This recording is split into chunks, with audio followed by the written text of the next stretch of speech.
Welcome to Season 3, Episode 59 of the Outlap F1 Podcast. I am your host, James, along with my wonderful co-host, Andy. We have John and Deanna out, so we are podcast at half strength. But we are going to attempt to do the end-of-season grades and reviews.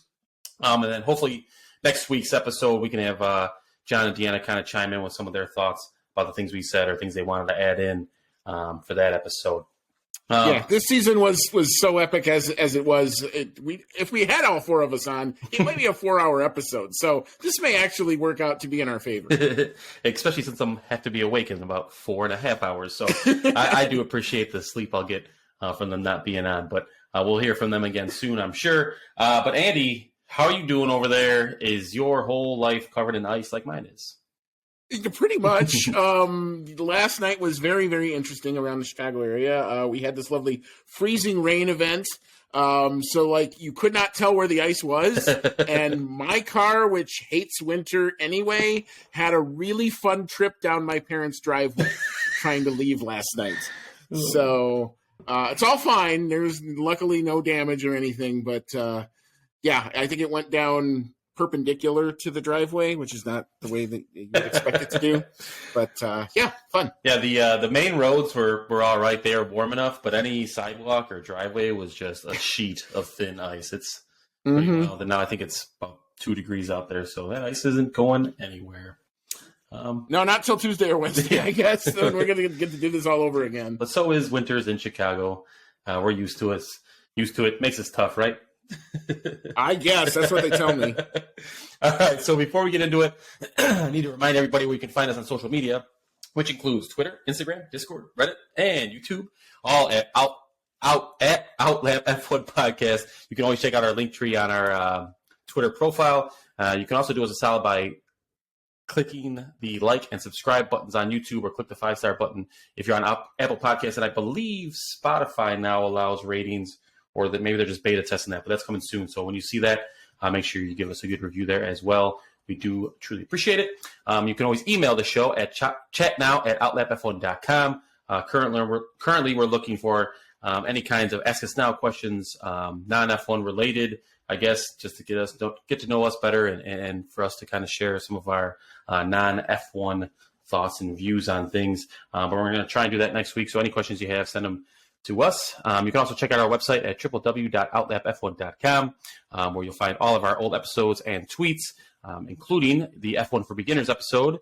That was all the way back in early 2021, but we will have a new one here pretty soon, probably sooner than you might believe, and it'll come, I'm sure, a lot faster than we anticipate, but that'll be the 2022 version. So make sure you get ready for that, and you can kind of direct. It's less than 50 days or something like that until testing. That's crazy. And it's I was just thinking about that too. I was like, man, it's not going to be too much longer. We're actually going to see actual liveries and not these just teasers anymore. So it's going to be here before we know it. And I know you're excited. I know I'm excited. So I'm sure you guys are as well. And of course, if you've been trying to get your buddies into F1 and maybe they started towards the end of last year as things got really crazy, you can direct them to that episode each and every year. Because we want to put those out to kind of help all the new fans out there.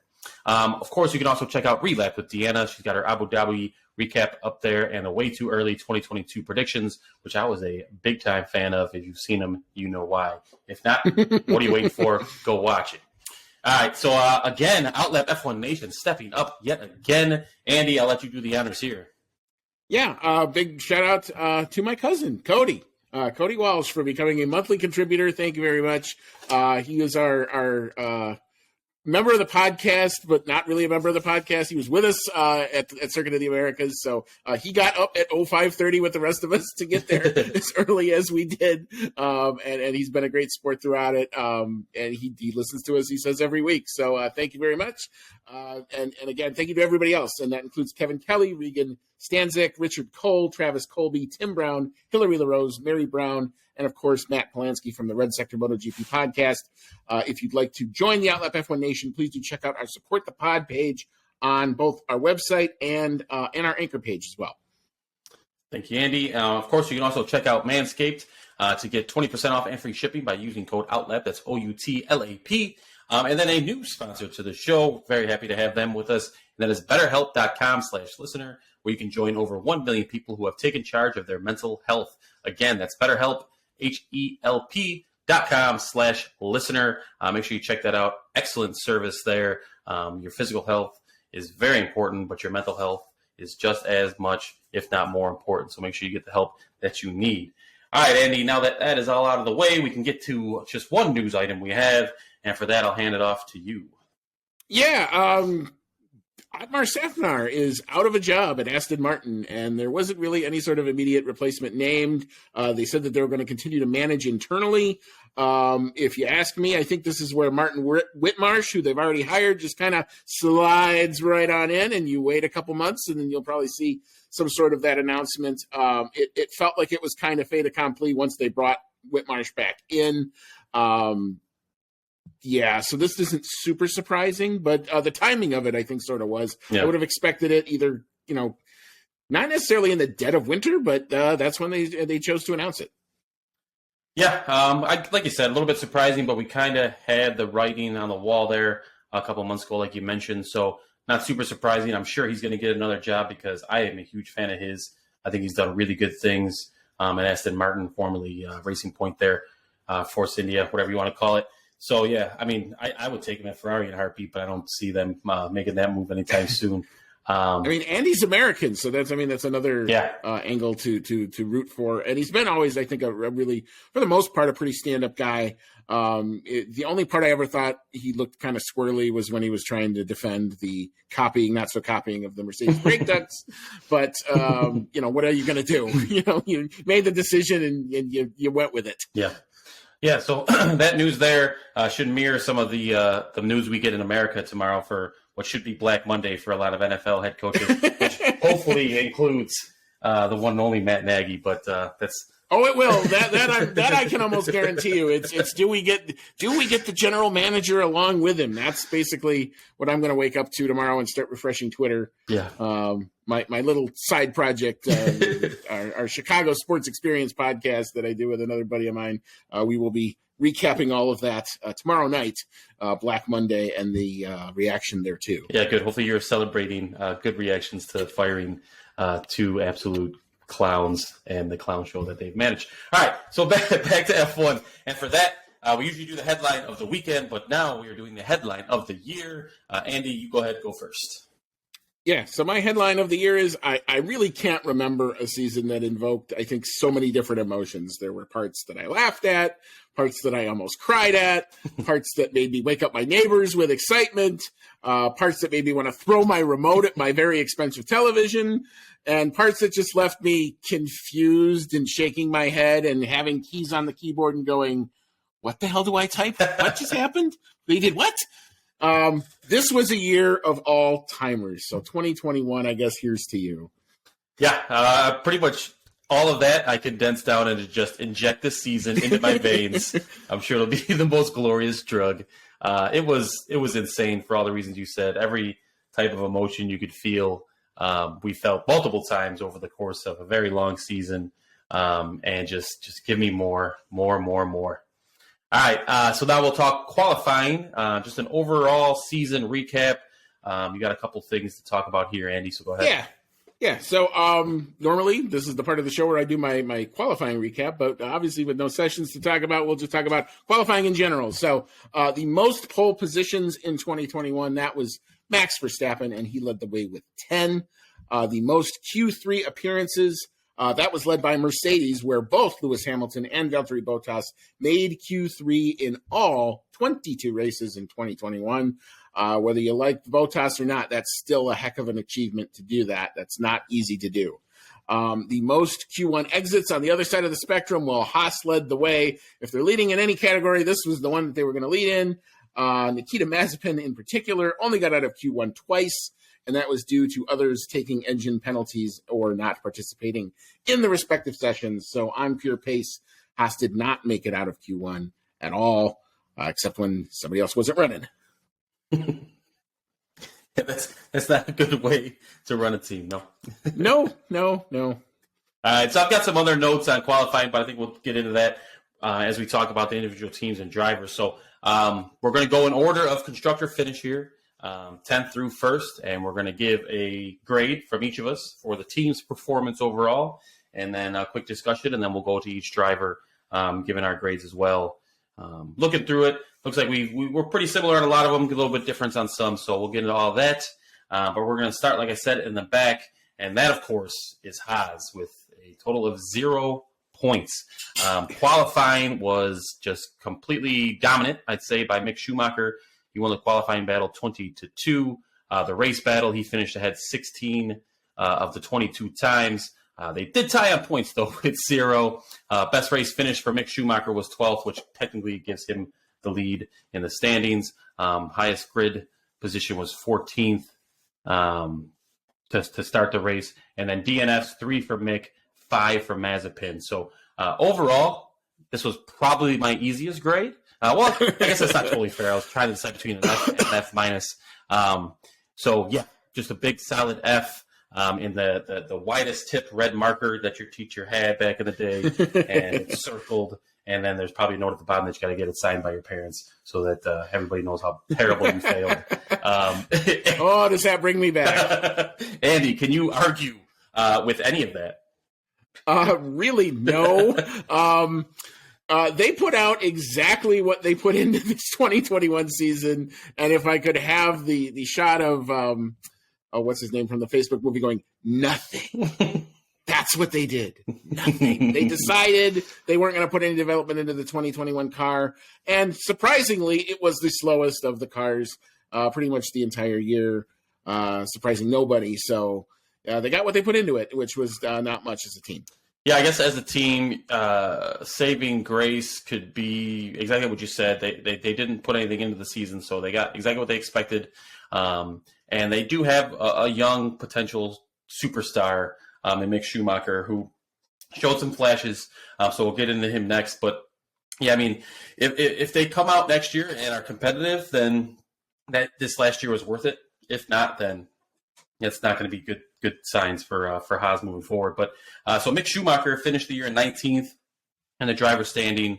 My mistake there. I've got 2 points on the agenda, but he did have 0, so sorry about that. My grade for him, I was kind of wavering between the two, between the C+ and B-, but I think just the fact of, rehashing how bad Haas was, I got to give the benefit of the doubt. I'll give him the B-. Like I said, he showed flashes. He dominated his teammate. That's really all you can ask for, considering it's his first year and a terrible machine. So where are you at on Schumacher? Yeah, I'm at actually a little bit higher. I'm at a solid B. For 2 things. One, from being a race winner and dominating F2 with Prima, I think the biggest thing when you go from F2 to F1 and you're in this type of situation is accepting the role that you're going to have to play. When you're used to leading and you're used to setting the pace and you're used to being competitive or engaging with other drivers, it's really, really, really hard, I think, to have to accept that really the only guy you're going to beat is your teammate.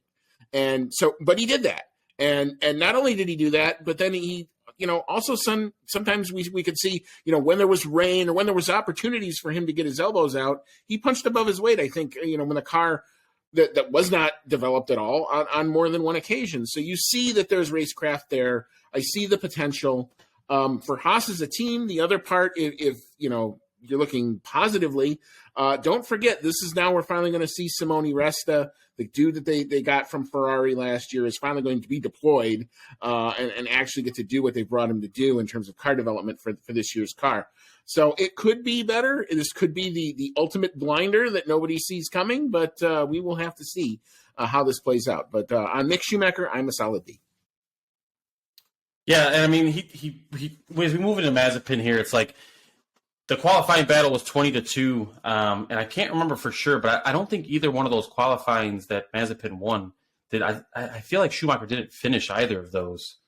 Right, it may be ones where he's crashed or so it's something like that. He really didn't beat him at all there. And then if you even look at the qualifying sectors over the season, Mick Schumacher won that battle 56-7. So almost the most dominant. There was actually a tie for first, which we'll get to as we get to those other teams. But I mean, he just wiped the floor with Mazepin. Made it real easy to give him another big fat F. I mean, positives. Let's see here. He's still looking. His dad brings a lot of money to the team, so that's his positive. Can you do better than that, Andy? I have to agree with you that in terms of standard of an F1 driver, this was very, very lacking. So therefore, I did agree and gave him an F. To me, the actual racecraft at the end of the day is kind of the defining trait for me here. There were, I think, too many times where Nikita specifically either did not know or did not care about the rules or the procedures. And yes, things sometimes were gentlemen agreements or they weren't. But there were just too many times where he just decided, well, screw it, I'm just going to do what I want to do, regardless of what his team said, regardless of whether it was best for anybody other than maybe him. The only redeeming thing is I do hope that he's learned something over the course of this season, that he's learned how to be at least a somewhat of an F1 driver. Will improved pace obviously make him look better? Probably the answer to that would be yes. But he's got a long way to go if he wants to be liked and respected, I think, amongst his peers and liked and respected in the paddock. Long way to go is right. All right, so let's move into the 9th place team, that being Alfa Romeo with 13 points. As far as the teammate battle goes, we got Antonio Giovanazzi and Kimi Räikkönen tying in race finishes with 10 apiece. Qualifying, Giovanazzi edged out the retiring vet 13-7. However, Kimi did win on the points 10-3. Best race finish for Kimi being 8th place, Giovanazzi with 10th. Starting position for Kimi was 10th, and Giovanazzi best was 7th.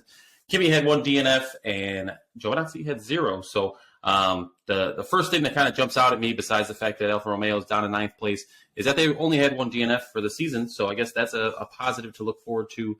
But there's not really too much carrying over with this team. Brand new drivers coming in. So it definitely seemed like they had their eyes on next year as well, especially with the early season success from Williams. Alfa kind of knew that 9th place was where they were going to be. So at that point, I'm sure they left the foot off the gas of 2021. So overall for the year, I'll give them a D. I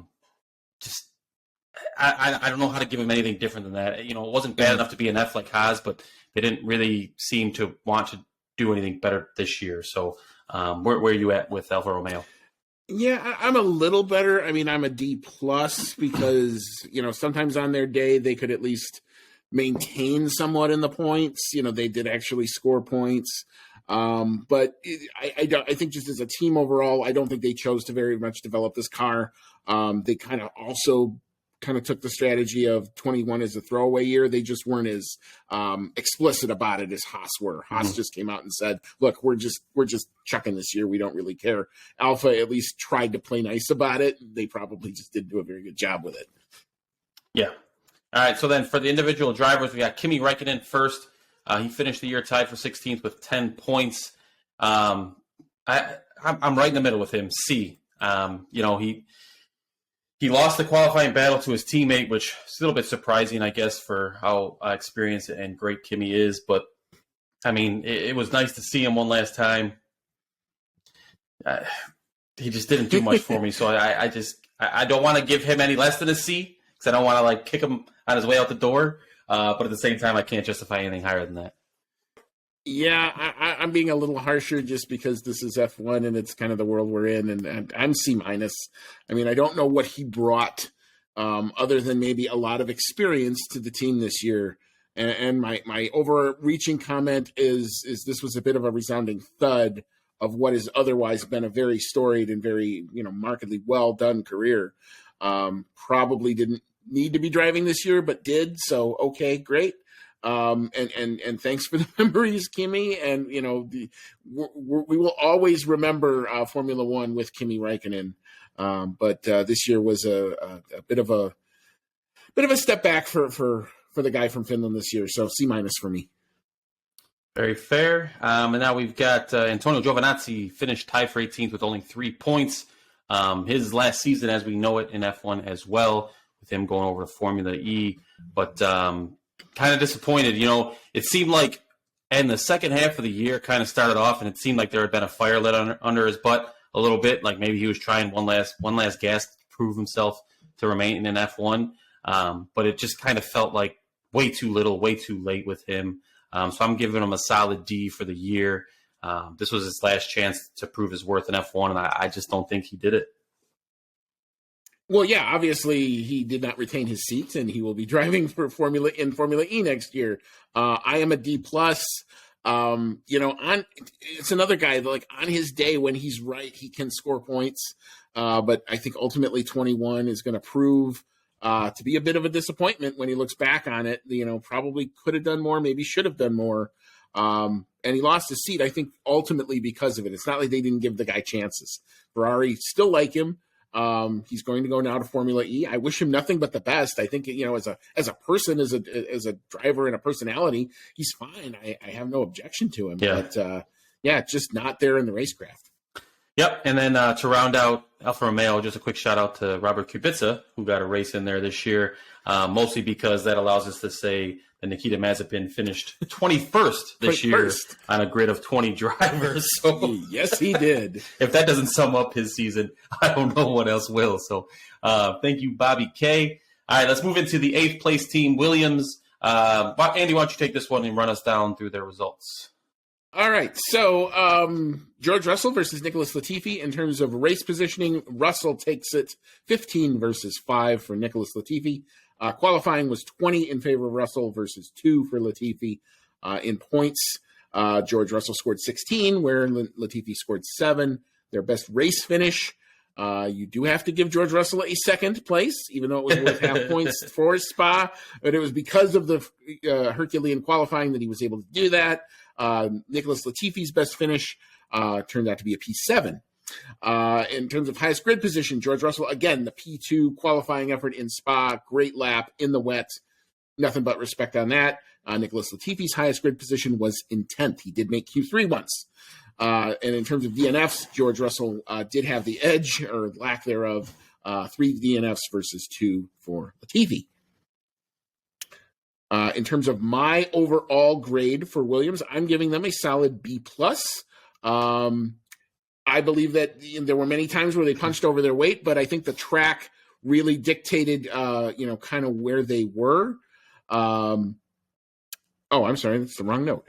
This was by far more points unexpected. On their day, they could be in the midfield, but they need to work on consistency and put the investment dollars that they have now at their disposal to work. So can they capitalize? I think that's the question for Williams. Yeah, I was comfortable with giving them an A-.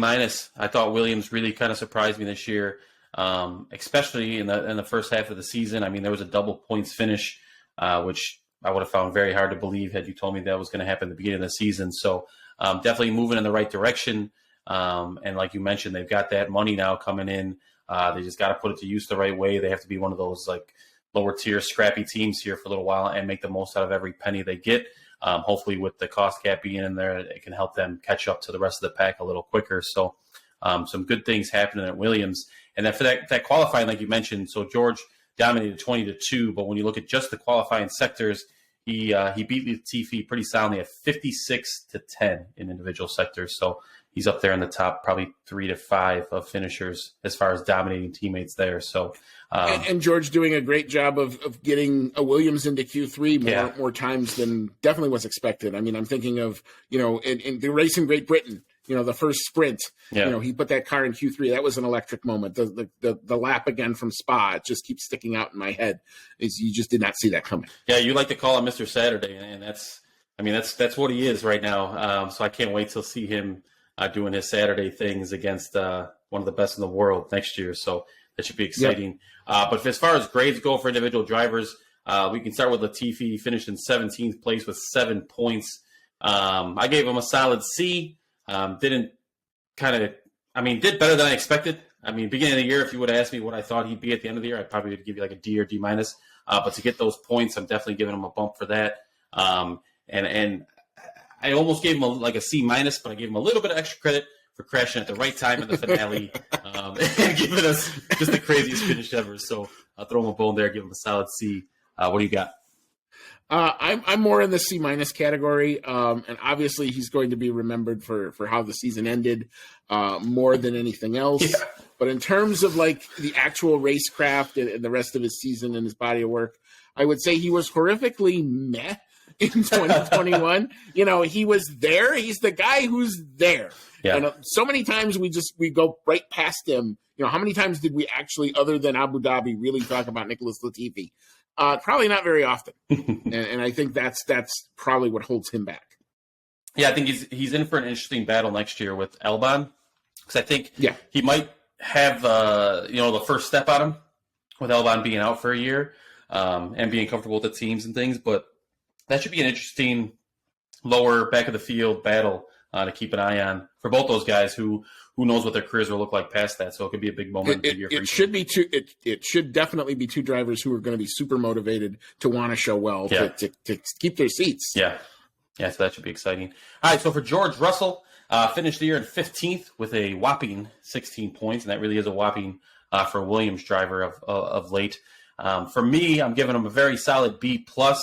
Real close to that A range for me with him, but I feel like he kind of disappeared towards the end of the year. I feel like a lot of the good times stopped rolling there, especially later in the second half of the year. But, I mean, nothing to be ashamed of there. B+ did exactly what he could have wanted. He proved himself week in and week out until he got that contract and to go to the big squad now in Mercedes. So, I mean, overall, very productive, very successful year for George. Where are you at with him? Yeah, I'm a solid B. I just look here. Again, probably gets more out of that Williams car than he deserves. Some awesome qualifying sessions, as we talked about. Like I said before, Spa being by far the most notable of those. I did go a little bit lower on the grade than you did because I thought he did really disappear near the end of the season. You know, right up until, like, if you would have stopped the season when he got that Mercedes contract, he's an A-. Yep. You know, because he had been putting forth that kind of effort. But once he was a made guy, you know, you didn't really see him, you know, pushing almost as hard. And I wonder if that's going to be something that gets flushed out in the spotlight that Mercedes is going to come with it. So we'll have to see. Yeah. I'm still very high on George. Yeah, very good point. Very good point. All right, so let's move up to the 7th place team now, Aston Martin, with a total of 77 points. When you look at the Lance Stroll versus Sebastian Vettel battle, race finishes, you got 11 for Stroll or finishing ahead 11 times over 10 for Vettel. Qualifying, Vettel won that battle 14-8. He also won the points 43-34, however, trailed very far behind Charles Leclerc, and that's all that mattered. Vettel's best race finish was 2nd place in quite the epic race that was. Stroll actually finished in 6th, which I had forgotten about until I just read it right now. Highest grid position to start in, Vettel had a 5th, and Stroll had a 7th. DNFs, 5 total for Sebastian Vettel, so a pretty big number there, and 3 for Lance Stroll. So overall, what do you give Aston Martin on the year? I'm at a C- for them. I thought coming into the season there was a lot expected. You know, they were competing for P3 in the constructors last year, their last year's Racing Point. A lot expected with Aston Martin and all of the gravitas and the new colors and the paint scheme and new sponsors and Lawrence Stroll being Lawrence Stroll, and it just didn't deliver. They never could really overcome the testing woes. Bad concept on the car, really from jump. And the cost cap meant that they really couldn't develop themselves out of it. So, yeah, for me, unfortunately, promise not recognized here, C-. Yeah, I'm actually a little harsher, which really shouldn't be much of a surprise if you listen to the podcast throughout the season. But I'm giving them a D. I really expected Aston Martin to make some noise this year, but it turns out when you can't just completely copycat a successful car from the year before, then you have some struggles. So, yeah, they definitely had a different concept on their car this year. Just didn't work out. I guess I can't blame them for taking a shot there for the final season of these regs to try something crazy, but just did not work out. So very comfortable with the D there. And I mean, that's really all I can say about Aston Martin. So to get into one of my favorite punching bags, Sebastian Vettel finished the year in 12th place with 43 points. I know some people, mainly John, our co-host here, had high hopes for Vettel. And he's got quite the army of fans as well that probably expected a lot more out of him. I'm giving him a D right along with the team grade. I just, you know, I guess you would maybe give him the benefit of the doubt. I'm sure some people will with changing teams. But I guess I would have expected more out of a veteran of his stature and pedigree to kind of get with it a little bit quicker. But maybe it was just the car that was holding him back. But I don't know. I've been saying he's washed for some time now, so nothing happened this year to change my mind on that. What do you got on Vettel? I'm a little higher. I'm actually C+, because I do think that there still is some skill left in the old dog for a little bit. But I will say battling for 10th does not feel like a good place for a 4-time world champion. So, based on the CV and based on what the results were, it's definitely lacking. I think he'd be the first guy to admit it. I attribute some of it to the car, absolutely. But I do also, I think, there were opportunities that he probably had throughout the season that he didn't make as good on as he would have liked to. So probably a team that as a whole, needs to really look in the mirror and decide what it wants to be, because all of the ingredients seem to be here to do some really good stuff, but it just hasn't been seen yet. Yep. So now for Lance Stroll, finished the year in 13th, right behind Vettel. He had 34 points. The qualifying sector battle, you already mentioned Vettel won, or I guess I mentioned 14-8 in the qualifying, but when you break down by the sector, Vettel won that 39-24. Doesn't come as much as a surprise to me. We all know Lance Stroll isn't the best of qualifiers. I do miss the days when we used to have a contest every week of whether Stroll would even make it out of Q1. So he does that more often now, but overall he's pretty terrible at qualifying. For me, I'm giving him the same grade as Vettel and the same grade as the team, just a D. He had some moments, I guess, brief ones, but he disappeared a lot this year, I thought, which I don't really mind that happening because I'm just not a big Lance Stroll guy. So, yeah, D for me. Where you got him? Again, I'm being probably a little more lenient because I think the car is a big part of it, but that is also part of my critique of him. So I'm C+ in terms of a grade. But again, I think the bug with Lance, as we've always said, at least since I've been on the show, is he drives to the limit of the car. If the car is good, Lance Stroll can be very good. If the car is bad, Lance Stroll will be bad. It's just really that's it. You don't see anything beyond what the car is capable of doing, where with the great ones, we're talking about Mick Schumacher and why we're giving him a B. Why did I give him a B? Because I think he's going beyond where the car is. George Russell, I think I'm giving him a B because I think he's going beyond where the car is. And that's the ones that you think are really great, or the ones you think have the potential to be really great, have the ability to do that. I've yet to see it from Lance Stroll. So C+. It's okay. It's meh from me. C+. So moving now to our 6th place team, that being AlphaTauri, with a total of 142 points for the battle between Pierre Gasly and Yuki Tsunoda. Pretty far out of hand in Pierre Gasly's favor. He won the race finishes battle 16-5, the qualifying battle 21-1. The only driver to win 21 out of the 22 qualifying sessions versus teammate. 110 points for Pierre Gasly versus 32 for Yuki. Best race finish, closer though. Pierre Gasly with a 3rd, Yuki with a 4th. Highest grid starting position, 2nd for Pierre Gasly, 7th for Yuki Tsunoda. DNFs, 3 total, 2 for Pierre, 1 for Yuki. I thought AlphaTauri had an excellent season. They looked really, really good. And by they, I mean Pierre Gasly. He really did carry this team. But overall, I was just super, super impressed with the squad week in, week out. And for that, I'm giving them a B+ for their team grade. Where do you have the Red Bull junior team? Sister team. They would not call themselves a junior team anymore. I have them at a solid B because I do think Pierre Gasly kept that team in it as long as he possibly could. Very strong start to the season. A very good finish to the season, I think, overall for the team. The one thing that's just weird, and this could be when we talk about, are they a little brother team or are they a sister team? We don't really know, because the qualifying pace and the practice pace, they show up and they look really fast and you're like, oh, this is going to be a good weekend for AlphaTauri. And then Sunday comes along and something weird happens and they fall off. So, excuse me. That's probably the one thing that I think they have to work on in terms of a team consistency in their pace throughout the course of the weekend. Because if they can put it together on Sundays, you got something, because they've got some really good bases for Saturday pace. Yeah, I think you'll see that as we get into the individual grades for these drivers as well, that there's clearly one thing that AlphaTauri needs to get better with if they want to move up the constructors table. So the qualifying sectors battle, we had Pierre Gasly winning 57-6, which is tied for the most dominant, but 57-6 in all of qualifying, only 6 sectors was Yuki faster. So pretty crazy there. And that kind of just leads into the fact that I'm giving Pierre Gasly, who finished tied for ninth with 110 points, a solid A on this season. Pierre Gasly was a revelation this year. Ever since getting sent down from Red Bull, like a lot of people could have just kind of put their head down and felt bad for themselves. But Pierre Gasly he's just a man on a mission wanting to prove everybody wrong and prove that he deserves to be an F1. And I think he's done that and then some this season. So very confidently giving him an A here.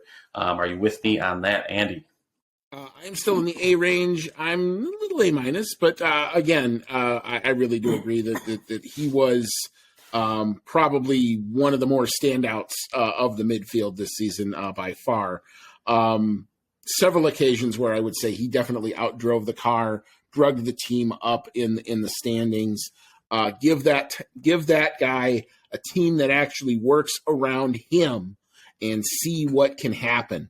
The only thing that I think will hold him back is he's still in that Red Bull Academy, Red Bull culture. And for whatever reason, the upper tiers of Red Bull don't like him. And I don't understand why. I think it's one of these, it's got to be a personality thing.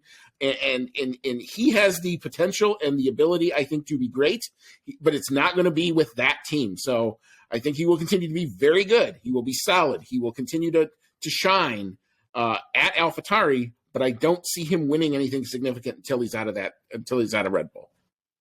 Yeah, I mean, who knows what the future holds for him, but you definitely got to think that Alpine would be a place for him to go and kind of go back home and be the French hero. Because, like you said, if he's a legit team with a legit, machine behind him and underneath him, for that matter, he could be really, really good. And he's shown that he can be awesome throughout an entire season as well. So Yuki Tsunoda, on the other hand, finishing 14th, 32 points. So for a rookie season with a guy as little experience he's got, I guess you got to say that that's not too bad. But for me, I'm at a C- on him. Definitely shows some speed, some flashes throughout the year, but he's got a lot to work on, and not just driving. He's got a lot to work on outside the track, and a big part of the mental game. So we mentioned the Better Health advertiser now. I'm not saying he needs to call Better Health, but he's got to get the mental part of his game up to par if he wants to be an F1 long term. And so for that, I'm sticking with that C- for him. I definitely, especially early in the year, it seemed like he kind of started out fast. It's like, oh my God, this kid might be something, might be a thing. And then it's like, I don't know, maybe it was just too much, too fast. It kind of got away from him there. So where do you stand on Yuki? I'm at a solid C. My comment was a good start, good finish, but boy, in the middle was there some absolute misery. Yeah. Where it just like he just disappeared. Out in Q1, not even close. He was finishing just ahead of the Haas's at a couple of tracks this year. So I think a lot of learning went on. I know he's had a lot of coaching. I know Alex Albon worked with him extensively. And there was also driver coaches and stuff brought in. You mentioned the mental game. I think this is something that everyone has seen. The teams have taken, steps to address it. It's up to Yuki now to make the next step. He can be the face of Japan, which is a country that is just, you want to talk about a fandom. We haven't been there in a couple of years because of COVID, but a fandom that it just loves its F1 is Japan. Mm-hmm. So he can be the face of that country if he can step up to it. But it's on him to do that. Yeah, definitely good points about Yuki. So definitely a bright future. I can't wait to see what AlphaTauri can do going into next season. But now we'll move up to fifth place with Alpine, 155 points. You had the Fernando Alonso versus Esteban Ocon battle. Fernando up 11-10 in race finishes.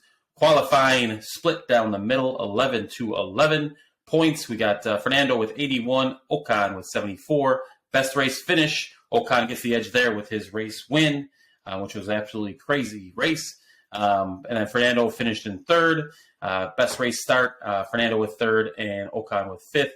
DNF 5 for the team, 2 for Fernando, and 3 for Ocon. So why don't you kick us off with your team grade for Alpine? Yeah, so for Alpine, I'm at a B plus.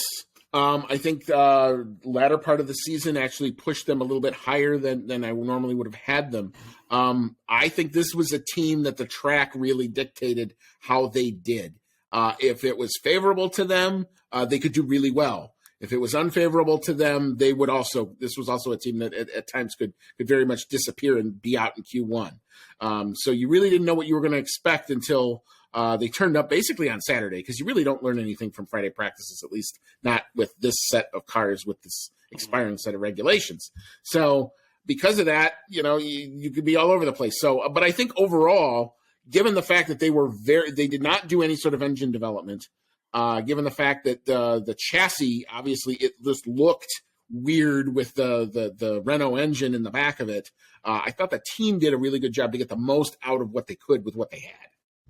Yeah, I'm with you there. I'm giving them a B- for the season for a lot of the reasons you already said. I mean, they had some really, really high highs, the highest of highs, really, with that race win. They also had some really low lows, but I think the highs outweighed the lows overall for them when you look at the season as a whole. Definitely moving in the right direction. I would credit some of that to finally cutting ties with Cyril Abiteboul. Never a huge fan of his, but I think they're moving in the right direction. Of course, they've got the oldest driver on the track now, with Alonso still being there. But that could be a good thing for Ocon. Ocon finally showed some glimpses of what we've been hearing about for a long time from him, and the talent that he has. I'm pretty comfortable with that B-. Coming into the year, I definitely expected them to be a contender in the mid-pack. At times they were up there with Ferrari and McLaren, but not as often as I would have thought coming into the year. So that kind of kept me from giving them anything higher than that B-. But let's go ahead and get into Fernando Alonso, who finished the year in 10th place with 81 points. What do you got for Orlando? How about Fernando? For Fernando, yeah. I'm giving him a solid B.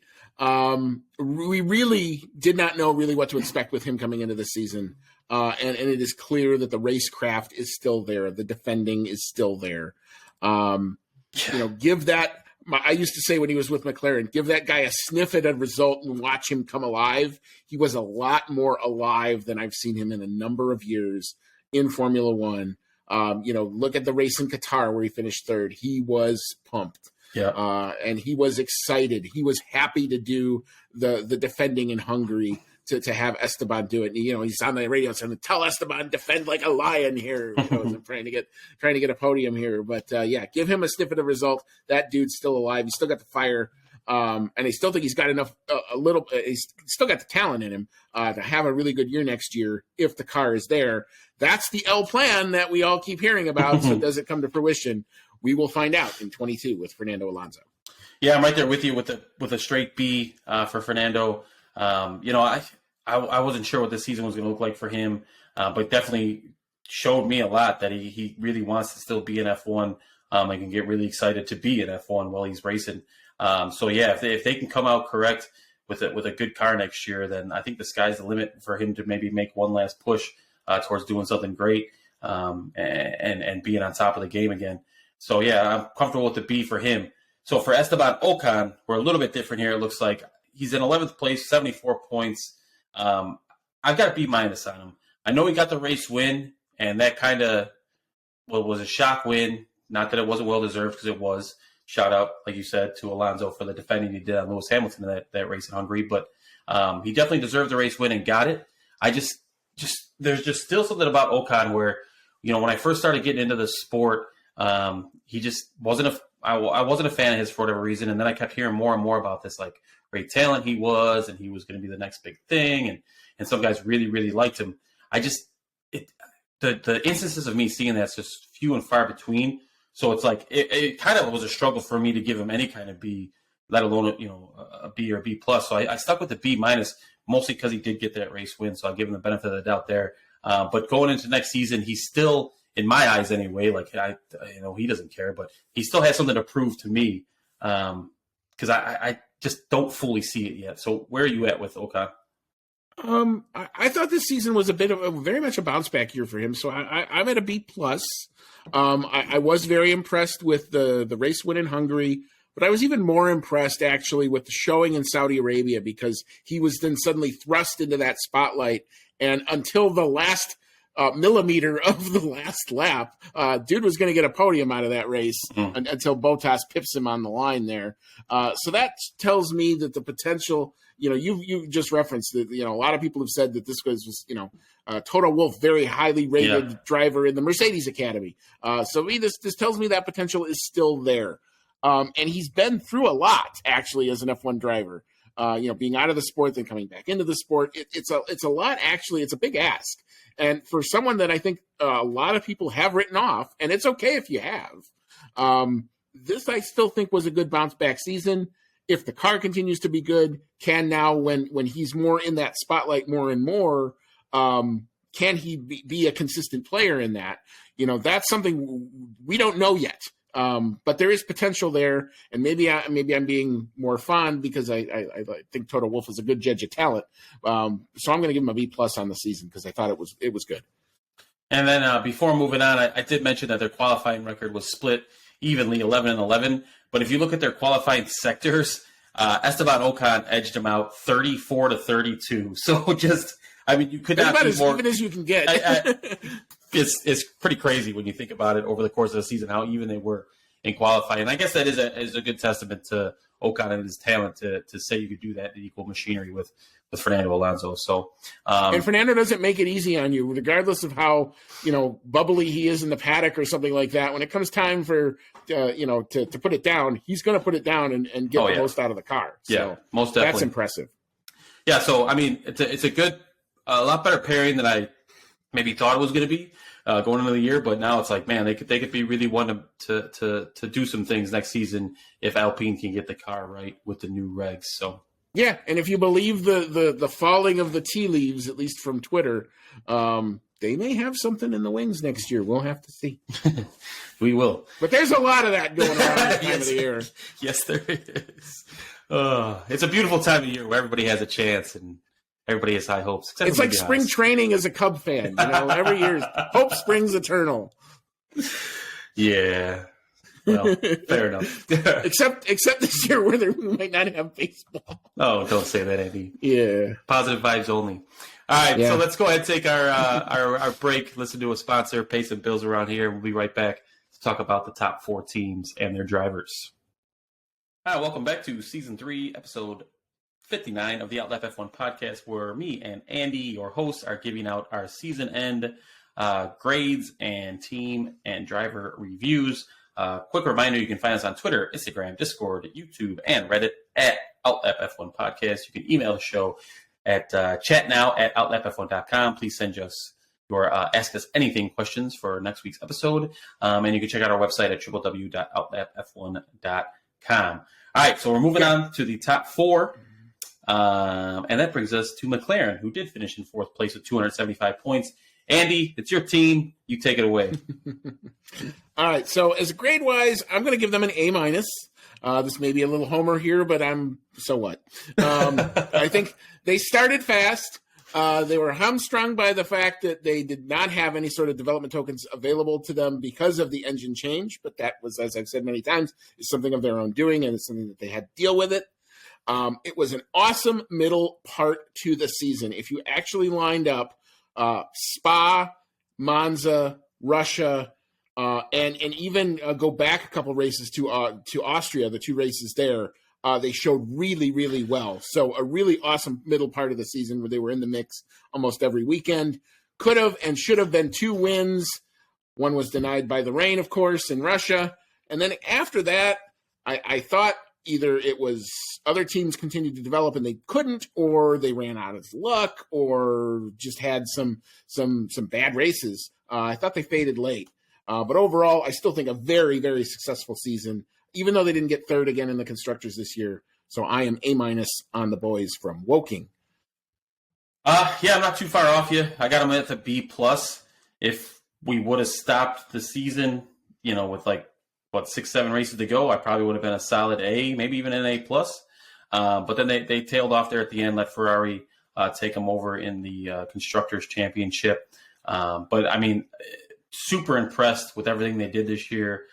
They were a force, like you mentioned, for a handful of races in a row there. It's like they were competing for not just podiums or top 5s, but literally for wins, and they ended up getting one. And as you mentioned, they really should have had two, just without those heartbreaking scenes at the end of the Russian Grand Prix. But I mean, overall, if you look at statistically, Lando Norris beating Daniel Ricciardo 15-7 and finishing in races.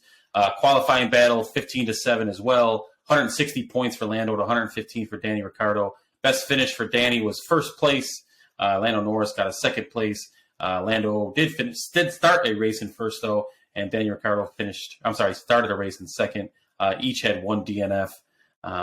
So yeah, I mean, if you look at the qualifying sectors, Lando kind of wiped the floor with him there as well. I think it was 50-16. Lando had the advantage there. So I guess we can move into Danny Ricciardo. End of the year in 8th place, 115 points. I had a lot of trouble with his grade. I actually gave him a C+, which I feel like might be too harsh. You might be able to talk me out of that. But I think he was slow to get into the swing of things at McLaren. Once he did, he showed some flashes, and then kind of as a team, they tailed off, like we mentioned already. But he did get a race win, so it's like, to me, it's kind of surprising I'm giving a C+. But also, he's a dude who he's been a race winner before, so it's not like it's an Ocon or something who got his first race win. I'm going to give him a big boost because of that. I expect him to be that kind of driver. So I'm at a C+. What are you at, Andy? Can you convince me to go higher? I'm a little higher, but not actually all that much more. I'm going to B-, and I'm even putting the race win at Monza. I think really saved his grade because I think without it, I think I'm in the same boat with you. I think I'm at C+. Struggled really to adapt to the new chassis, the new power unit. Too many poor qualifying efforts that result in way too much work to do on Sunday. He's still got obviously some very impressive racecraft. And he continues to do really well, I think, at overtaking. And he does also like to keep one Valtteri Bottas behind him for good chunks of races. So you got to love him, if nothing else, for that. But I think the best thing for him was to see this particular car and model, the MCL 35M, go away. I think he can restart next year, come in fresh, be on the same level with his teammates. In terms of the car development, he's obviously had now some voice in the team. So hopefully he can be a little more tailored to what he likes, and hopefully better results are going to come from him because they are expected, given what they're paying him and given the gravitas that they felt he was deserving by bringing him over. All right. Then you have not convinced me. I'm going to stick with the C+. All right, you go ahead. You can have Lando Norris. That's your boy, Andy. Take it away. So I'm going to give him a solid A. This was a guy that we said coming into this season needed to make a step, and I think he's done so. He scored his first ever pole position, a career second best. Would have really loved to have seen what the qualifying effort in Spa for him could have been if he hadn't had the wreck, because that was a lap that had me sitting up in my chair going, oh my God, this is all purple. It's all purple. He's going to do it. And then you just saw, unfortunately, that we never saw the end of the lap. But a guy who, like I said, I think he's taking the next step. The racecraft is there. The whole package, it seems to be there. The only thing that holds him back is his own confidence in his own abilities. If he can get that part of it licked and not be so hard on himself when things don't necessarily go his way, he's got all the tools. It's all there. It just, can we put it all together? Because it's like 90% there. Yeah, I'm pretty close to you. I got him as an A-. I think he's an awesome talent. He's definitely gotten the balls, basically, for lack of a better term, that me and John had asked for early in his career. He looks like a much more confident driver, but as you said, there is some confidence there to be had for him as well.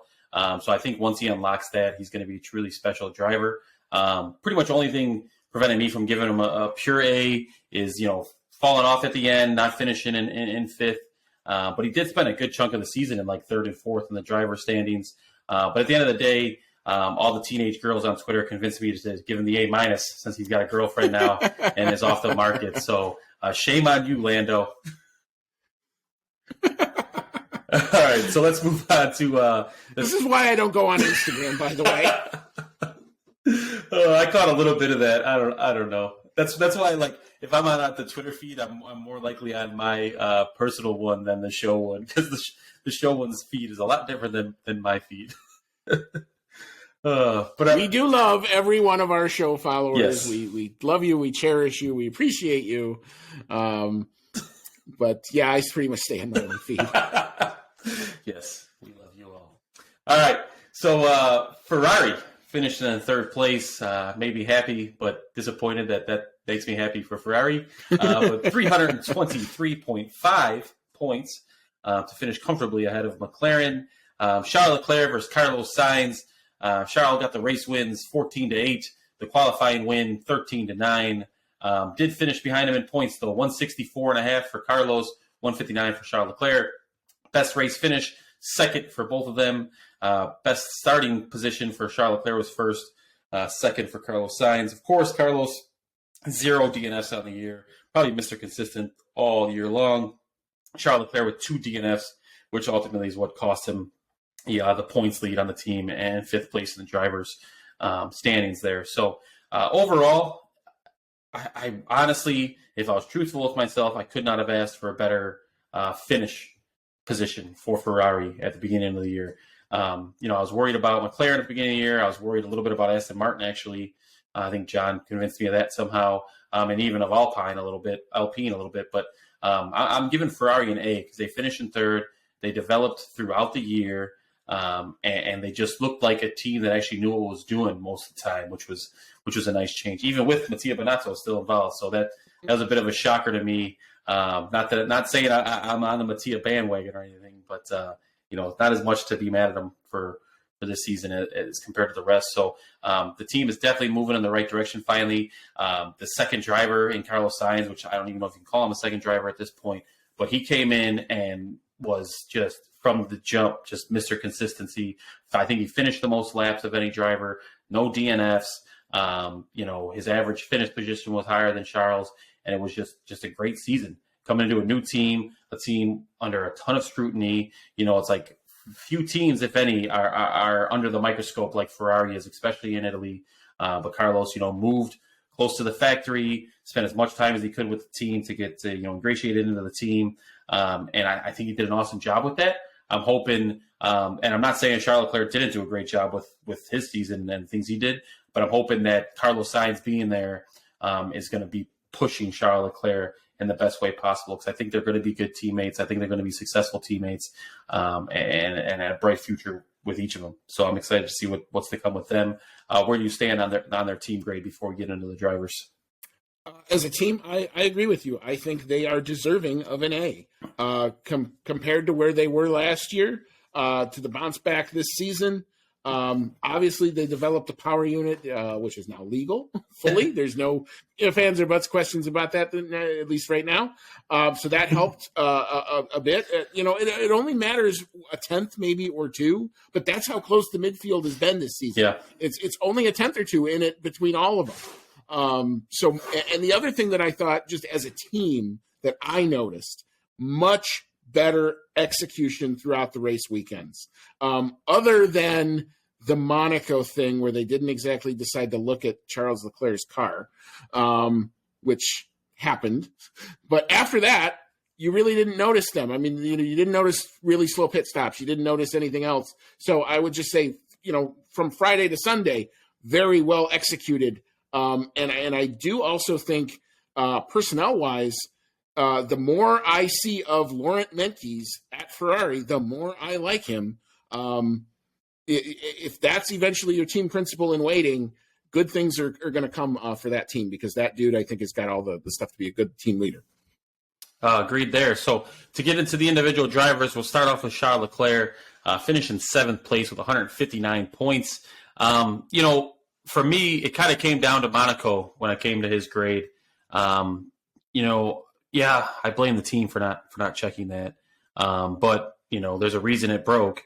And Charles got to take some of the blame for that. If not for that incident, we could have seen a Charles Leclerc win, which I guess there's a lot that goes into that. But, there's a couple times this year where Charles Leclerc could have gotten the win, didn't. If he would have gotten a single win, I think he would have easily been in the A range for me, but I'm sticking with a B+ for him. because at the end of the day, he finished with less points than his teammate, which he should not ever be okay with in his F1 career. He's got the talent to always be the number one on whatever team he's on, is what I believe. So yeah, B+ for him. So not a bad season by any means, but definitely there was some left in the tank, I feel like, for him. And like I mentioned before, I'm really hoping Carlos Sainz is what helps push him and unlock all of his talent. So where do you got for Charles ranked at? I agree with you. I'm at a B+. I actually thought this was, of all the drivers on the grid, I thought Charles was one of the toughest ones for me to actually try to seal in on a rating. Because I was a little bit A-, because I'm thinking, okay, he did get pole in Monaco. That's hard to do. Yeah. Good for you for doing that. He also got pole in Azerbaijan, which is something that I actually completely forgot about until I went back and looked at it again. So I'm like, oh yeah, he's got a couple of poles on him. So, I mean, those are hard things to do. Strong second half by the team. It does kind of surprise me that he was a bit overshadowed by Carlos Sainz at the end, obviously missing out in terms of the point total. Does he have to potentially fight for the role of team leader next year? We don't necessarily know. Is that something that, what's the dynamic? To this point, they've all been collaborating because they've all been trying to get back to where they wanted to be. Yeah. Well, now they have the base and they're going to be there. Now what happens and how does that get managed and who's going to be the one that manages that? So a lot of questions. They're good questions to have. It means your team is good again. But it's also what does that mean as we go through a new regs and new dynamic in 2022? And if he does have to fight, is he up for that? Yeah. I mean, I love Carlos Sainz, and I think he's insanely consistent, and I think he could be one of the best 1B drivers on the grid. I just don't know if he's got that extra something that's going to put him over the edge. I mean, Charles Leclerc was pretty much better throughout the season in qualifying, 13-9 overall. Sector times 43-23 when you break it down by sector to sector. So I think he's quicker, but Carlos isn't just going to disappear. He's always going to be there. Now, whether that's being there for his teammate, helping him out because Charles Leclerc is pushing for wins or not. But it wouldn't kill me if Carlos Sainz was the main guy. I just don't know if he's like the superhero type super driver. He's just always going to be really, really good, I think. So that'll be interesting to watch. And maybe I'm wrong about that. And I wouldn't mind being wrong about that and Carlos Sainz winning like 4 drivers' championships for Ferrari. I wouldn't hate that at all. I would love it, in fact. But yeah, just something tells me Leclerc seems like the guy and Carlos Sainz seems like the guy's guy, if that makes sense. So for Carlos Sainz, though, I mean, I say all that to say this season, I'm giving him an A+. I mean, I couldn't have asked for more out of him coming to this year. I mean, it seemed like he got used to the car the fastest of any of the guys switching teams. He really didn't put a foot wrong, and he was just always there and got stronger and stronger as the season went on. So A+ for him, and I'm interested to hear what you got for him. I am at a solid A. And hang on just one second. I just want to make sure I'm getting the right notes for him. Can someone please notice the development in this guy over the past couple of seasons? It just seems that TV everyone says he's consistent. It's actually been really, really consistently going in the right direction in terms of his average finishes. This is also the guy who could also put a really, really interesting monkey wrench in the grand Ferrari plan by being too damn good. Because, we all kind of know, or we all think we know, that the long-term solution for Ferrari is a Leclerc-Schumacher grid.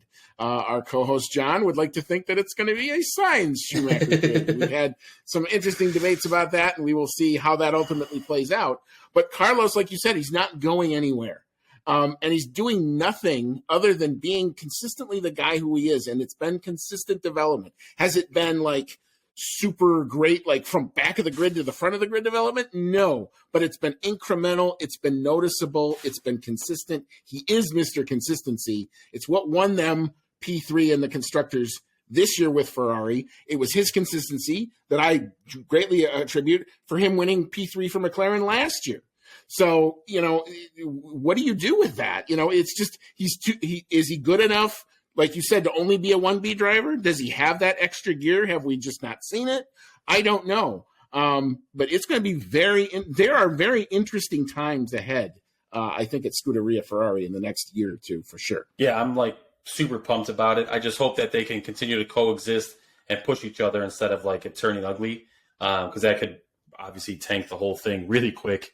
But it feels good. It seems like they're both good teammates. And Carlos Sainz, I mean, it's just like he's at McLaren, helps them get back to, kind of on the sharp end of the grid, goes to Ferrari, helping them get back to the sharp end of the grid. I mean, it's just like he's just a good dude to have on your team, apparently. So he should be well paid. And did the same thing with Toro Rosso when he was there, too. I mean, it's crazy. So he's just somehow still a little bit under the radar type. That's just an incredible talent. So will be fun to watch for people like me as Ferrari fans, and I'm sure for outside observers too. Just hopefully not too fun for John, because that'll probably mean that things are going terrible and they hate each other and all those things. But all right, so let's move into the second place team, that being Red Bull with 585.5 points. We want to run through their battle stats here.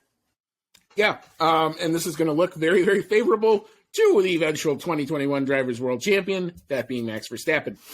In race, Max leads in this category, 19 versus 3 for Checo. Qualifying, not even very close, 20 for Max versus 2 for Checo. Points, obviously, 395.5 for Max, 190 for Checo. They did tie in terms of best race finish. They each did win a race this year. Max won considerably more of them. Highest grade position, Sergio's best qualifying was second. Max's obviously was winning the race. Like I said, he did many of them. They both tied for DNFs, each with 3. Very good. And then what do you got for their grade? So for my grade, I'm actually giving them as a constructor an A-, and that's simply because they chose really to not value the Constructors' Championship when they could have, in favor of the Drivers' Championship. And I think that was totally played out in the last couple of races of the year where Checo was the sacrificial lamb. Yeah, and that's actually a fair point. I had him at an A, but I'm really probably leaning more towards A- because it's tough to argue with that. Like, I think if they cared more about the Constructors, they probably could have won the Constructors, but probably not won the Drivers' Championship. Right. And Christian Horner is in absolute love with Max Verstappen, so it doesn't surprise me for a second that that's the decision they made. It's like his own son almost. So it doesn't surprise me at all. And really, you got to have that one marketable guy to push the brand, and that is Max Verstappen to them. So it makes sense that they wanted to get him his first Drivers' Championship, which they did. And so that I'm going to stick with the A, because they did have the World Championship driver on their roster there.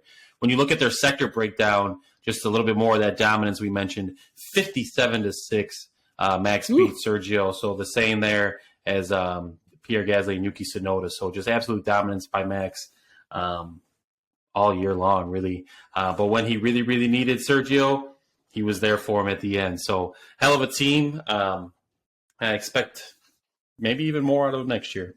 All right, so for individual grades, what do you got for Max Verstappen? I don't know how you don't give the Drivers' Champion an A+. So I have done so. And for all the guff and everything that has been said, even on this show or others or wherever else, about the last race, Max Verstappen is, at least in two things, in my opinion, he's a worthy champion and he's a deserving champion, regardless of the final race of the season and how all that played out. Just an unyielding style of racecraft where I'm going to throw it down and I'm going to dare you to come and beat me. And that ultimately won the day. At the end of the day, regardless of however you feel about it, that's what won him this championship, was that style of driving, whether you think it's good or bad. That's what won him the championship, was being who he was consistently throughout this entire season. So kudos to Max on making that work, if nothing else. So A+ for me. Him and Lewis, as we'll get to, were just in another quadrant. Yeah. Yeah, right with you. Excellent points. A+ for Max. He is the champion of 2021. And for all the reasons you said, I mean, he had just that fearlessness and really push the pace and look for every advantage he could find. So that's the kind of driver he is, and that's the kind of driver I like. And yeah, it won him the championship. So A+ for Max. All right, so for Sergio Checo Perez finished the year in fourth with 190 points. So for him, I mean, finishing in fourth is expected if you're on, either Mercedes or Red Bull. You better not be lower than that. And he was for a rather large part of the year. But I still love Sergio. He's still one of my favorite drivers. It's hard not to like the guy. But I'm giving him a B-. And I think part of that is I know that he's got more in him. Purely on results this year, it could have been a C, honestly. But like he really came through at the end for Max, so that was huge. And there were other times throughout the year where it was him up there helping out Max, and Bottas wasn't around, which is really what they needed from Checo. And I don't think Max wins the championship without Sergio. If he would have had another teammate that was just nowhere to be found all year, like it has been the last couple of years, he's not winning the championship without some backup. So, part of that championship is Sergio's. That's why I'm sticking with the B- for him. But I definitely would expect a lot more out of him next year after having another full off season and time to work with the team. Because if not, then it's not going to be a good situation for him if he struggles like he did at times this year. Yeah, I mean, for Sergio, I'm more of a B+, because I think, again, anybody going into that Red Bull second seat, there has to be a chunk of accepting of the role. And I think he clearly accepted the role more than a lot of other people who have sat in that seat has done for many years. The question is, can he then keep it up? And at some point, what then is the motivation for keeping it up? You can only be a super teammate for so long before you have to wonder, is there more? And you mentioned it, James, is there more in the tank for him? There could be. Is this all that there is? And maybe he's satisfied and he just wants to be the ultimate teammate. We don't know that. What I do think, the things that I've said that he had going for him going into that seat, he still has. He's not beholden to Red Bull or their academy. He's not beholden to I'm blanking on the name, but whoever. He's not beholden to anybody at Red Bull right now. So, yeah, I mean, and he's put his own stamp kind of on the second seat in terms of car setup and everything else. So he's going to have to continue to do that.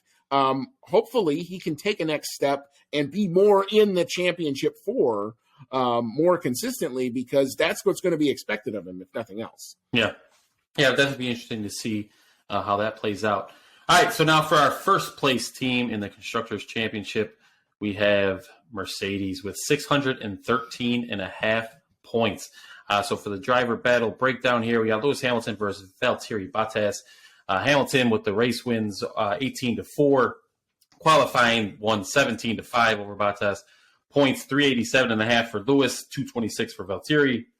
Both had at least one race win, so highest start and finish were first place for each of them. DNFs, however, 1 for Lewis Hamilton and 3 for Valtteri Bottas. So I'll hand it off to you first for the grades. But quick note, for their qualifying sector battle was actually 50-16 in Lewis Hamilton's favor. So pretty good, which kind of what you expect from Lewis. So what do you got for the team grade?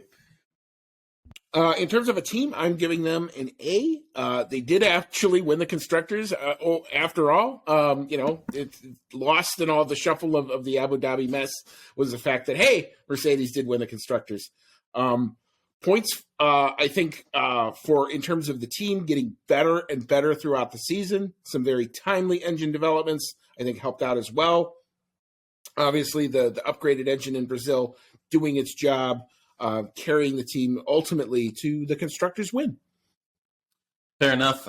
For me, I'm at an A- for him, pretty much just because when you're the top of the sport for as long as Mercedes has been, anything less than the Drivers' Championship and the Constructors' Championship,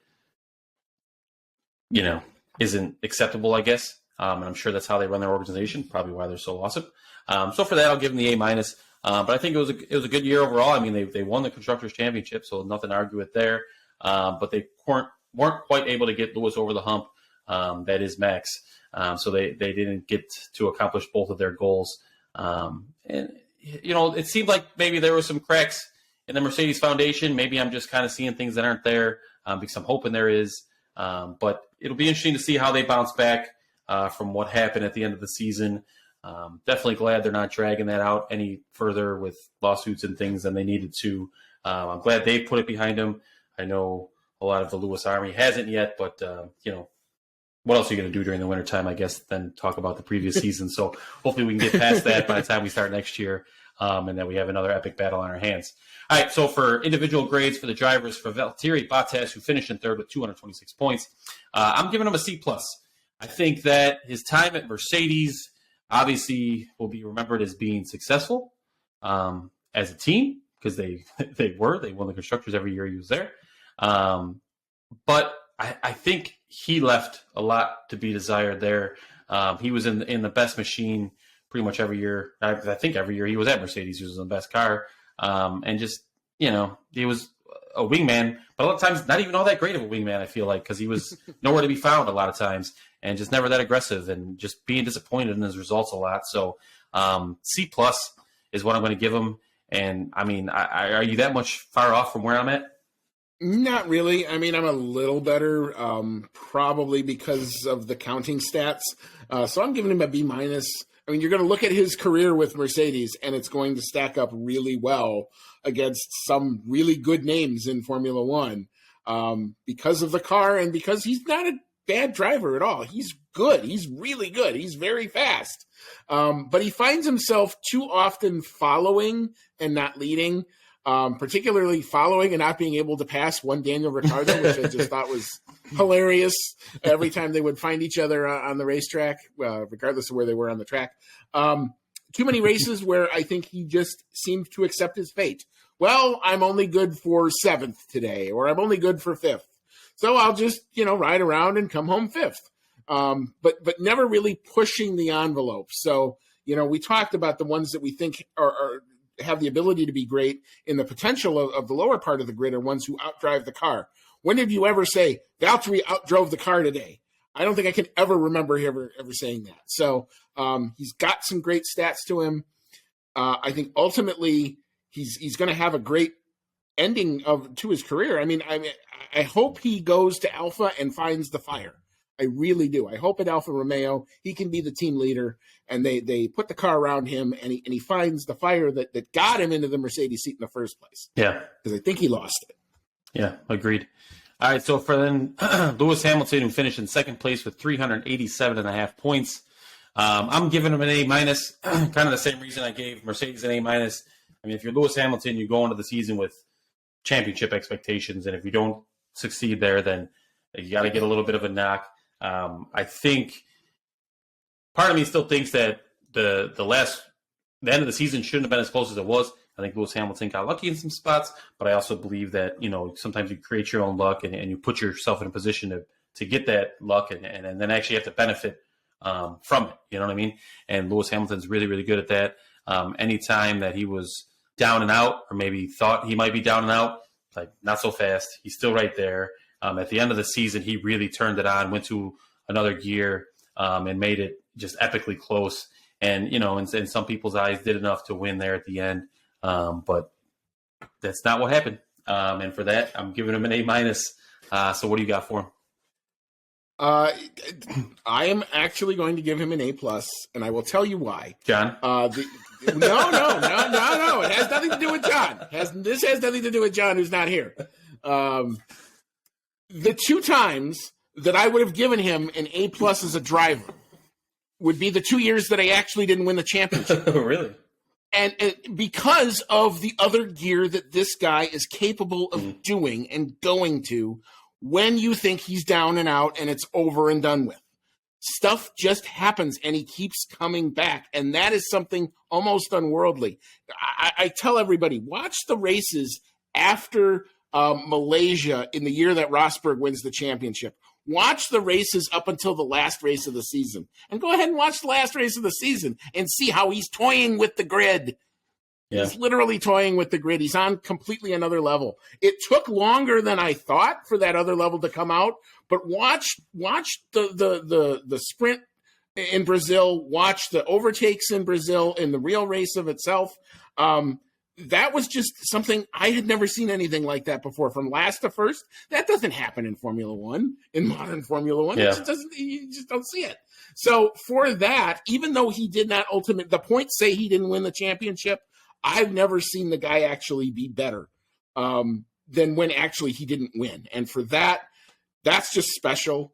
And you don't have to like the guy, but if you don't want to respect that type of an effort, you're just choosing not to see. So for all that, I'm giving him an A+. I hear you, and I respect your decision to give him an A+, Andy.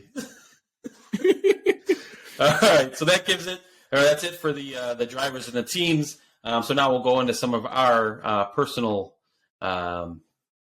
recaps or grades, I guess, reviews. So for the recap of the race predictions, our season winner, as mentioned in our Abu Dhabi review, was John with 58 points on the season. I, talking about turning on to another gear and really raging back through the field, I actually finished in second after being in last for most of the year with 54 points, Deanna with 53, and Andy bringing up the rear there with 50. So I know you'll have something to strive for next season.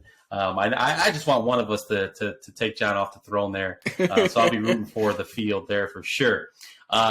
Individual bet winners, as you may know, me and John had the bet to start the year who would finish with more points between Charles Leclerc and Sebastian Vettel.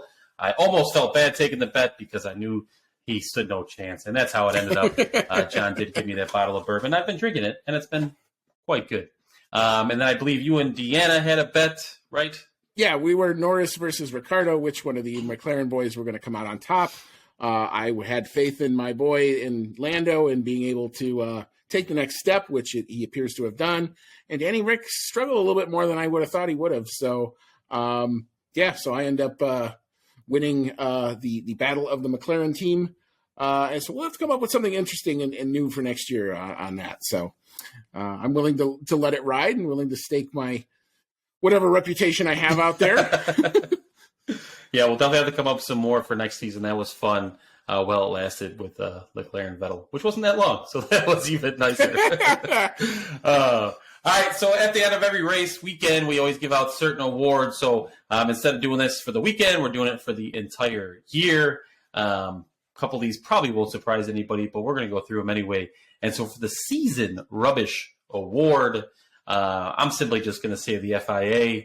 And if you don't know, then I don't think you watched the season. Andy, you could probably put it a little more eloquently than I can, so take it away. Yeah, I mean, I would completely agree. I think they were the proverbial rubbish of the season, simply because there were too many races, too many weekends. We had to talk about the FIA. I have a printout of the sporting regulations on my bookshelf now. Why? Because I keep having to look at them. And I've been sent rule 48 point whatever of the sporting code like 4 different times by 5 different other people. I could recite it to you at this point. That's not what we should be talking about. We should be talking about qualifying efforts, sector times, pit stop strategy, pit stops gone awry. That's where what I want to be talking about. I don't want to be talking about this.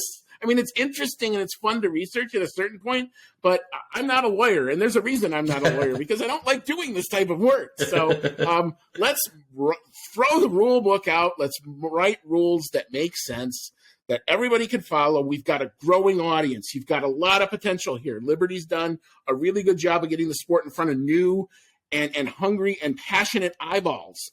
Let's not muck it up. Let's keep the momentum going. Let's just have the FIA be the referee, and let's not ever talk about the referees. That would be nice.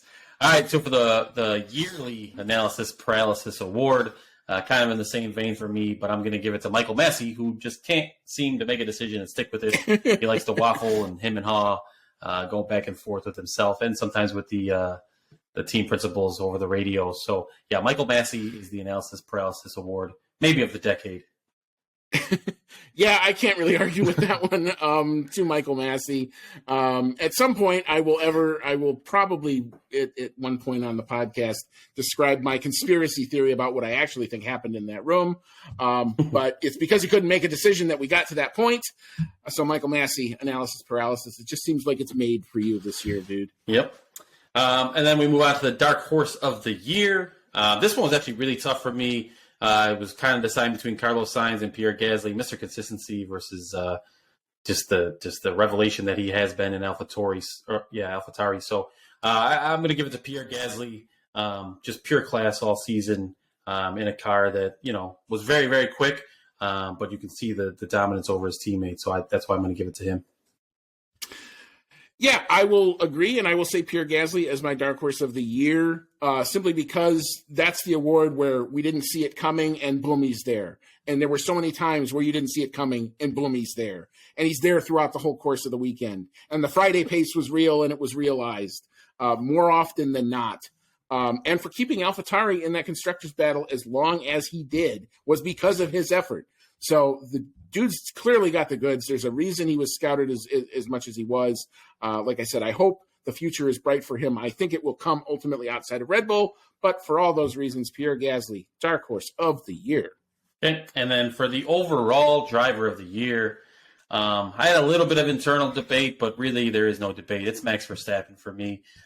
He really was dominant this year. I think it was something like of the races he finished, there was only 2 that he wasn't in the top 2. So lap sled, all those things, all his P1s. I mean, he just had an awesome year. And he fully deserved his first ever Drivers' Championship. And it sucks that a lot of people, with the controversy at the end of the year, it just sucks that he doesn't truly get his shine and all that he deserved at the end. So that kind of sucks, but I'm sure he can look past that, no problem. He is the world's drivers champion, and that'll always be said about him anytime he's mentioned, and that's pretty cool. And I'm sure he'll get a few more along the way to go with it. But yeah, I mean, he's my driver of the year, and that's all I got to say about that. So where do you stand on this? I think the Lewis and Max show was one of those things where, like, I equivocated to almost like in like a Stanley Cup final in hockey, where you could play this thing 40 times and you might end up tied 39 of them. I think it's that close. So I don't know that I can necessarily separate them here, because those two were just in a class of their own all season. What an ungodly entertaining show these two guys put on the entirety of the year. It wasn't just a late championship run, an early championship run. I think these guys were only separated by 20 points at one point throughout the year, and then it tightened right back up. Yeah. Every time one of them would get a leg up, the other one would come back with a vengeance. So for that battle, and everybody, regardless of how you think the last race went, and I understand emotions and everything are super high about all that, just sit back and enjoy the racecraft and the knowledge and the show that these guys put on. You don't see this every year. It was a privilege to watch and cover this. Yep. So for that, Max and Lewis, drivers of the year. All right, fair enough. All right, so now we go on to the best Grand Prix of the year. I had a little bit of a debate with myself on this one. I actually went back and watched some highlights of the races just to kind of remind myself a little bit. But at the end of the day, I'm going to go with the Hungarian Grand Prix, because the other one that was up there for me, I think you're going to pick because of the finish of it. So I'm going to go with the Hungarian Grand Prix. Wild start thanks to Bottas. Then an absolutely insane moment and picture of Lewis alone at the restart. You get Esteban Ocon getting a shock win thanks to Alonso just defending the shit out of Lewis, which was just some of the best racing of the entire year. And then Williams, to cap it all off, had double points in the race. So in a season of just epic races, I think the Hungarian Grand Prix kind of was like the microcosm of it all, and just the craziness and just not knowing what the hell's going on some of the times, and just completely just random things happening. So, yeah, Hungarian Grand Prix for me. Where'd you land on this one? For me, it's got to be Monza. I mean, when you've gone 10 plus years, or however, 2012 was the last time they won. When it was 9 years or something between sips of race victory champagne there. The monkey came off the back big time, right in Monza there. 1-2, the only team to finish 1-2 all season in this crazy season. The race where I woke up, I'm sure all of my neighbors at 9:30 something in the morning. Runner-ups to that was, believe it or not, Bahrain, because we knew at that point this was going to be a different type of year. We knew Red Bull was real, and I think that was the first time in a long time where we actually said somebody's going to actually challenge Mercedes this year. Yeah. And boy, did we get a show. And then my bronze medal, Hungary for the all-time shot of the one-person restart. If you can't sit back and enjoy just the absurdity of that shot, I don't know what else you could do. You want to talk about moments that made me laugh? I was dying laughing watching that. Like in like an end of season montage, like that's got to be like a big moment, you know. Like if you show like a serious race fan that picture, they're just gonna be like, "Yep, yep, that happened, and we watched it. Yep, that was a thing. It was crazy." But yeah, the Italian GP was my other one up there with it. But I figured you'd go with that with the 1-2, and like it's crazy. I didn't even realize. Or I had forgotten maybe that was literally the only 1-2 for a team all year. So man, if I would have told you that at the beginning of the year that McLaren was going to have the only 1-2, I'd have called you crazy. Yeah, that would have been wild. But I probably could have won a lot of money if there was that bet out there somewhere. So that's true. Bummer. All right, so now we move on to the probably the homer pick for the homers, I guess we can call it, because it's the driver and team we're most excited about going into 2022. No surprise, I think, on either end of this podcast. But my team, Ferrari, and my driver, Leclerc, I think that they are going to take the next step, and I really hope that they put the right amount of focus into the 2022 regs and that they come out ready to go, and that Leclerc has that extra little push he needs from Sainz, and he takes off, and he's the one challenging for the World Drivers' Championship, which I know at least one other host of this podcast agrees with me on, but she's not here, unfortunately, to back me up with that. So, Andy, why don't you tell us who you're most excited to see?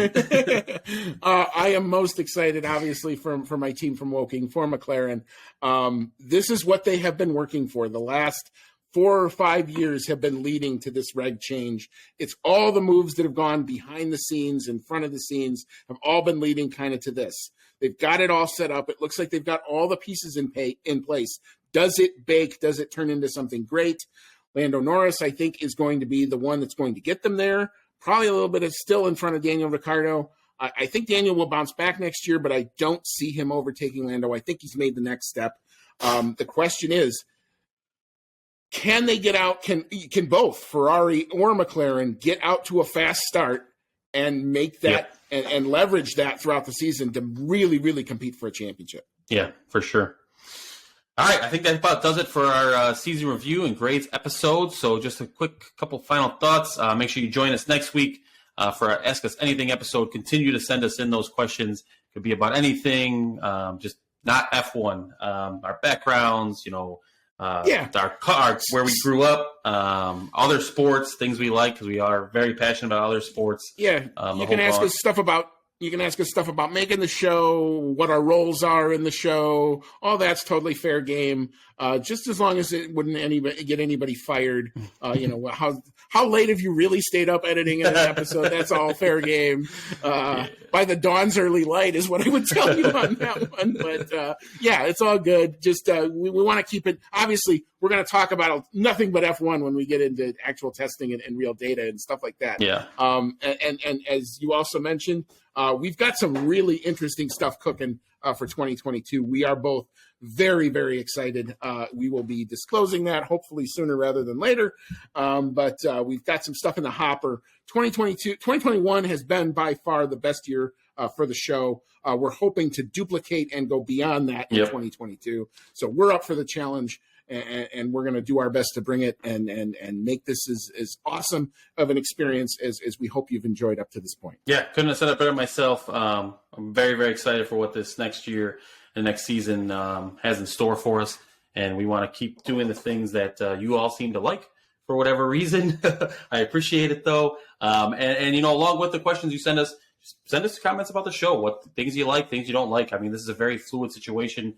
We're still growing the show, and we want to hear what you all like and don't like even. So we'll take all the constructive feedback you have, obviously the positive feedback too, but send that our way. But I think that's all we have for tonight.